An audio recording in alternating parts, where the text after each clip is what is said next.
सार्वजनिक गणेशोत्सव मंडळानं आपल्या बाप्पाच्या विसर्जन मिरवणुकीला सुरुवात करत असताना असाच ढोल ताशांचा गजर केला, गुलालाची उधळण केली, फुलांची उधळण केली आणि आपल्या बाप्पाला मंडपातून बाहेर काढले। आणि आता या विसर्जन मिरवणुकीमध्ये गणेश भक्त सुद्धा सहभागी झाले। मुंबईतल्या गल्लोगल्ली सार्वजनिक गणेशोत्सव मंडळांचे बाप्पा हे विराजमान होत असतात। प्रत्येक बाप्पाचं दर्शन घेणं शक्य होत नसतं, मात्र ज्यांना विविध रूपामध्ये बाप्पा पाहायचे असतात किंवा पाहायची इच्छा असेल असे गणेश भक्त, असे मुंबईकर समुद्रकिनारी आवर्जून उपस्थिती लावतात। हे चित्र आताचं नाहीये, तर हे चित्र दरवर्षी अनुभवायला मिळतं।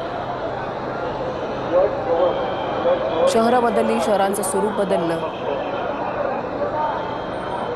रचना बदलली, काही मार्ग सुद्धा बदलले, मात्र बदलला नाही तो शहरामधल्या लोकांचा, मुंबईकरांचा उत्साह, जल्लोष, बाप्पाप्रती असलेली भावना, श्रद्धा। ज्या मार्गावरून आज बाप्पाची विसर्जन मिरवणूक निघतीये त्या रस्त्याच्या दुतर्फा आज गणेश भक्तांची तुंबळ गर्दी आपण या ठिकाणी पाहताय। आजूबाजूला असलेली व्यस्त वस्ती, इमारती, अनेक वर्षांपासून या इमारती उभ्या आहेत आणि या इमारतींमध्ये राहणाऱ्या अनेक पिढ्या ज्यांनी विसर्जन मिरवणूक अनुभवलेली आहे। आणि जर आपण पाहिलं तर या इमारतींमधल्या या प्रत्येकाच्या घरातून, खिडक्यांमधून गणेश भक्त डोकावतायत, बाप्पाचं दर्शन घेतायत।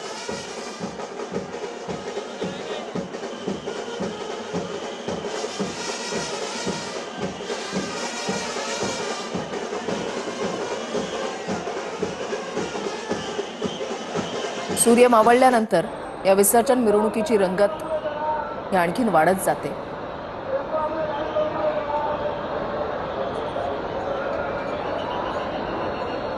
कारण या दिव्यांच्या प्रकाशामध्ये, रस्त्याच्या दुतर्फा असलेल्या या लाईट्समध्ये बाप्पाचं रूप आणखीनच तेजोमय झाल्याचं पाहायला मिळतं।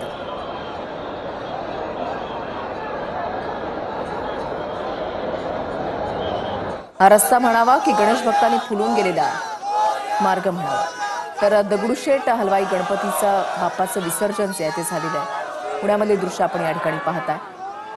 पुणे म्हटलं तर एक सांस्कृतिक ठेवा। आता मुंबईमध्ये दृश्य आपण पाहताय, गगनचुंबी इमारती, फटाक्यांची आतषबाजी आणि रस्ते जर आपण पाहिलं तर गणेश भक्तांनी फुलून गेलेले।